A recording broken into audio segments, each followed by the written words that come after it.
Pai do Senhor, meu amado, bem-vindo de volta à nossa escola bíblica diária e estamos falando da história e geografia bíblicas. Estamos falando especificamente sobre a ocupação de Canaã.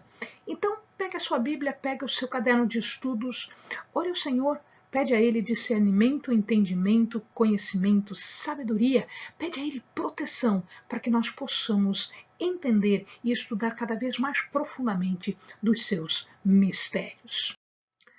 Muito bem, nós já vimos como o povo entrou na terra, nós já vimos como o povo conquistou Jericó e a próxima cidade era Ai. E aí nós vamos ver como aconteceu a conquista de Ai. Só para lembrarmos o seguinte, então o povo atravessa aqui, esse aqui é o Rio Jordão, o Mar da Galileia e o Mar Morto. Eles atravessam o Rio Jordão e eles ficam numa região chamada Gilgal. A primeira cidade a ser tomada é Jericó, que fica aqui.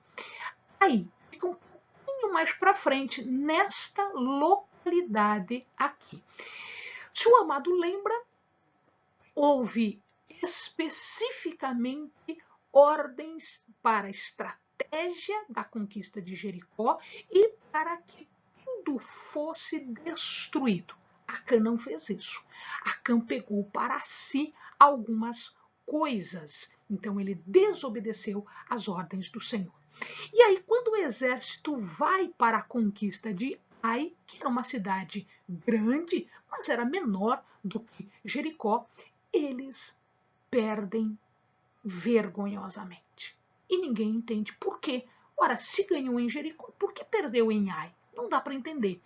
E aí Deus explica: havia pecado.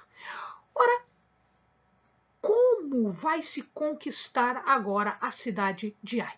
Deus dá a estratégia. Deus sempre dá a estratégia de acordo com a circunstância, de acordo com a dificuldade, de acordo com o problema que nós temos. Então, o que acontece aqui é que, após a morte de Acã, Acã morre apedrejado, ou seja, o pecado é eliminado do meio do povo, ocorre aí uma santificação, né? O povo então se volta novamente para Deus, elimina-se o pecado e aí eles vão tentar conquistar Ai de novo. A estratégia foi a seguinte: eles simularam que estariam perdendo de novo. Então, o que aconteceu? Josué posta homens atrás da cidade de Ai, né? E eles vão pela frente tentando conquistar a cidade novamente, fazendo a mesma coisa que eles fizeram da primeira vez. E aí, com a ordem de Josué, o que acontece? Eles fogem como se eles estivessem fugindo novamente dos guerreiros de Ai. Quando eles fogem, o povo de Ai, os guerreiros de Ai, todo o pessoal vai correndo atrás. Então eles perseguem os fugitivos, deixando a cidade aberta. Quando isto acontece, aqueles guerreiros de Josué que foram postos atrás da cidade, eles deixam o povo correr um pouquinho e depois eles marcham atrás, fazendo o quê? Com que o exército de Ai fique preso entre os dois de Josué, aquele que estava fingindo fugir e aquele que veio por trás para fechar os guerreiros. E aí eles perseguem, né, bastante, eles perseguem e matam todos os habitantes. E aqui uma coisa interessante é que quando Ai foi conquistada, porque Jericó já havia sido considerada anátema e condenada totalmente, né, queimada e destruída totalmente, Ai poderia ser espólio de guerra. O que é espólio de guerra? Quando um exército ganha, ele fica com as riquezas, ele fica com os bens daquele exército que foi conquistado. Então Deus permite agora que tudo que fosse de Ai, todas as riquezas de Ai, pudessem ser pegas pelo exército. Tá? E aqui no Monte Ebal, depois disso, no Monte Ebal, eles fazem um altar, eles edificam um altar em honra, em adoração a Deus. Né? Então o povo se posta, o povo se coloca entre o Monte Ebal e o Monte Gerizim. Então o Monte Ebal fica aqui e o Monte Gerizim fica aqui, muito próximo de Ai. Aqui parece uma distância muito grande, mas não é uma distância muito grande, deve ter aqui uns 20 e poucos quilômetros aqui, né, entre um e outro. Ok, nesta mesma circunstância, os gibeonitas de Gibeon ficaram com receio de serem destruídos, porque eles viram que o exército estava destruindo tudo. Então o que eles disseram? Eu não vou morrer por causa disso, eu vou fazer uma estratégia. Agora a estratégia foi dos gibeonitas. Né? O que eles fizeram? Eles simularam serem forasteiros, não serem da terra, não serem dali. Eles se vestiram de roupas rasgadas e sapato rasgado e pão duro, todo morfado, etc., dizendo que eles estavam chegando ali, que eles não sabiam de nada e que eles queriam fazer uma aliança com Josué. E Josué foi negligente aqui, ele foi imprudente. Por que ele foi imprudente? Em vez de ele perguntar para Deus o que fazer, ele fez aliança. Ele prometeu não fazer nada contra os gibeonitas e, aliás, fazer uma aliança com os gibeonitas.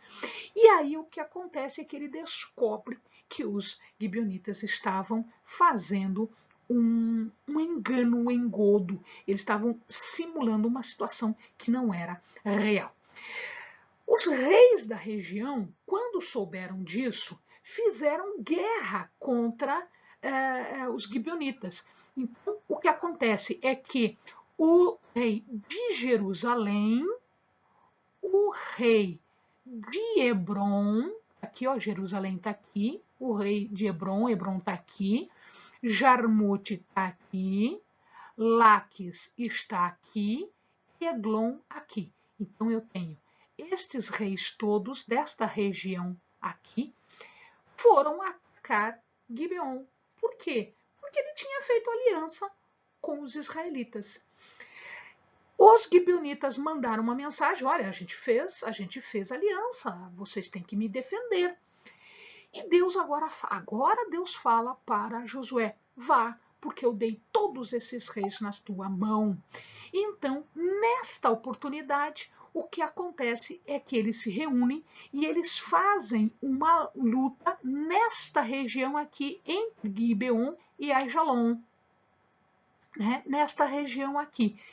E aqui ocorre uma coisa bastante interessante. Josué estava ganhando a guerra, mas o dia estava acabando. O dia estava acabando. E ele queria aproveitar para destruir todo mundo. Então, o que ele faz? Ele pede para Deus: Deus, para o sol, para a lua. E, efetivamente, Deus ouve o pedido de Josué e ele detém o sol em Gabaon, ou Gibeon, e a lua em Aijalon, ou seja, tudo parou. Tudo parou. Tudo parou. Tempo suficiente para Josué ganhar a guerra. Eles se escondem, mas Josué vai atrás e mata todo mundo. Eleni, a história de deixar o sol e a lua parar, etc. Como é que prova isso? Como é que faz isso? Pois os estudiosos conseguiram, por estudos astronômicos, posição de sol, de lua, e vendo estas coisas todas, eles encontraram uma diferença de 11 horas e alguns minutos, não vou lembrar agora os minutos. Esta diferença de 11 horas e alguns minutos foi exatamente o tempo em que o Sol e a Lua pararam para Josué ganhar a guerra. Então, meu amado, Deus para o sol e a lua para você vencer. Deus é capaz de mexer na dinâmica celeste de astros enormes como um sol e a lua para fazer a tua vitória. Minha amada, bons estudos.